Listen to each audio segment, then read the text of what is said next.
The streets of downtown Montego Bay turned into a scene of tragedy Tuesday night as a woman met a fatal end in a confrontation with a policeman on Barnett Street. The woman, whose identity remains unknown, is believed to have been a sex worker. Reports suggest she was embroiled in a heated altercation with a man when the officer stepped in to defuse the situation. What happened next has left the community in shock. According to police accounts, the woman became enraged and allegedly attacked the officer. In response, the policeman drew his service weapon and fired, striking her in the upper body. She collapsed to the ground, succumbing to her injuries at the scene. This shooting marks the fourth fatal police-involved incident in St. James within 48 hours. Just the day before, 3 men were killed in what law enforcement described as a shootout in Orange District. Among the slain was a man reportedly linked to the recent high-profile murder of TikToker Marvin 41 Bushead Samuels. Yet, the air in Orange District is thick with dissent. Residents claim the 3 men were not killed in a shootout but executed inside a house, a chilling allegation that has only added to the tension in the parish. Efforts to obtain official statements from police leadership have so far been met with silence, leaving unanswered questions and a community grappling with fear and unease this holiday season. The serene waters of Grandpa Falls in Trinityville, St. Thomas, became the site of heartbreak on Christmas Day, as an afternoon swim ended in tragedy for an elderly resident. Dalford McDuffus, an 83-year-old from Coley Lot, Trinityville, had ventured to the river, a place of peace and familiarity. But what should have been a moment of solace turned catastrophic around 1:30 p.m. when McDuffus encountered difficulties in the water. Witnesses watched in alarm as the elderly man struggled against the currents. Despite efforts to save him, McDuffus was rushed to the hospital, where doctors could do no more than pronounce him dead. Investigators from the St. Thomas Division are now piecing together the events leading to his untimely demise as the community mourns the loss of a cherished elder whose life ended amidst the waters he once enjoyed.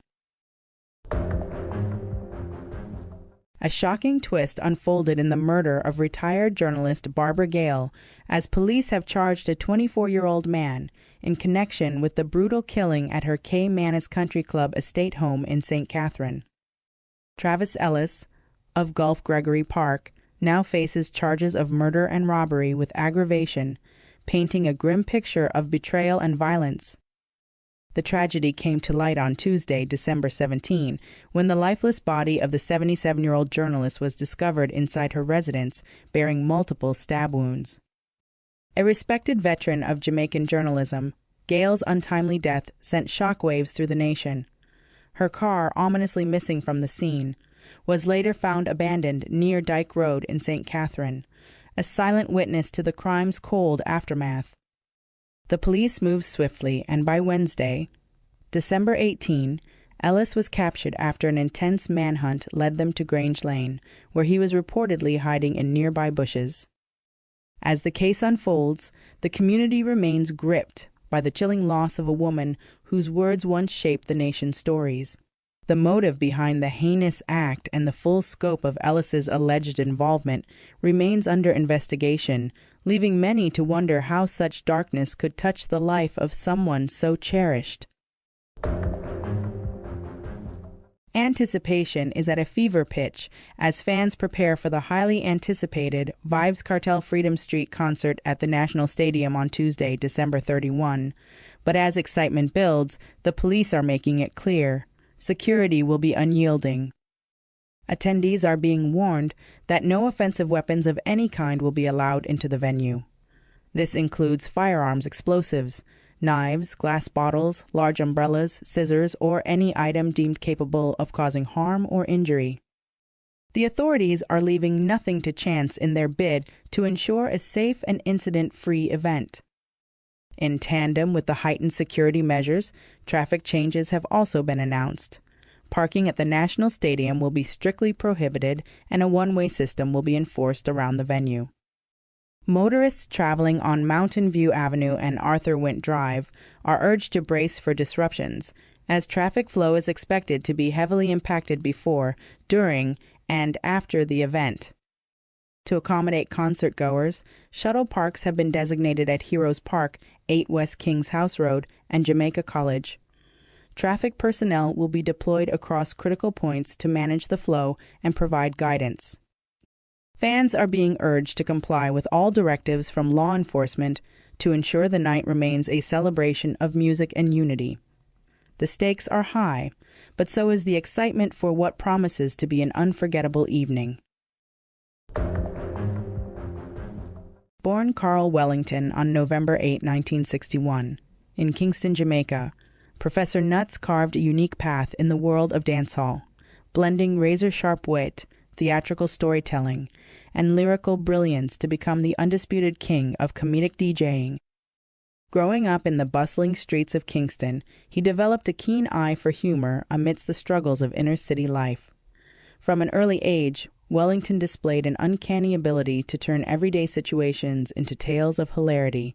This talent would define his career, transforming him into the cultural icon known as Professor Nuts. In the 1980s, as dancehall evolved, Nuts burst onto the scene with a style that was entirely his own. Tracks like In a D-Bus and Tan So Back showcased his knack for turning mundane scenarios into comedic masterpieces, while Nuttin' Ah Guan Fada tackled societal issues with humor and depth.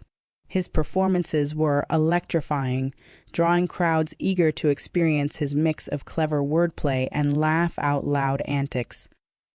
Unlike many of his contemporaries, Nuts avoided the common tropes of violence and bravado, instead crafting narratives filled with relatable characters and situations. His humor wasn't just entertaining. It was a mirror of Jamaican society, laced with sharp commentary and undeniable truth. Despite challenges in the fast-paced dancehall industry, Professor Nuts remained a beloved figure, his name synonymous with joy and creativity. His legacy is not just his music, but his ability to prove that laughter, when paired with talent, can be an unstoppable force. My doctor, regular, for my body no end up in a sick disaster, me yam. Yam and banana, fish and flour, aki, porridge, give me body enough stamina. Diarrhea go fi take me shake of milk powder. Then yam 11 jackfruit and 10 gizzard. I go drink 3/4 milk and yam 20 bulla and poop. Whatever. Whatever. Cool now, master.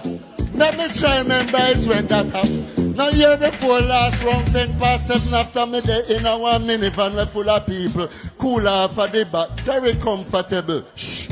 After me poop me they kind of frightened because me feel something but me never too certain.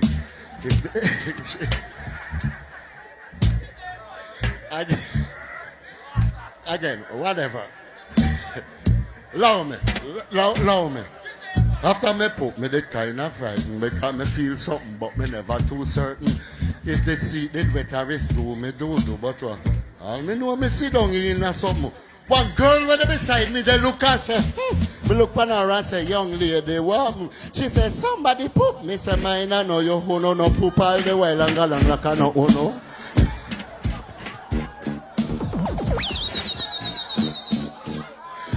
Whatever. Look.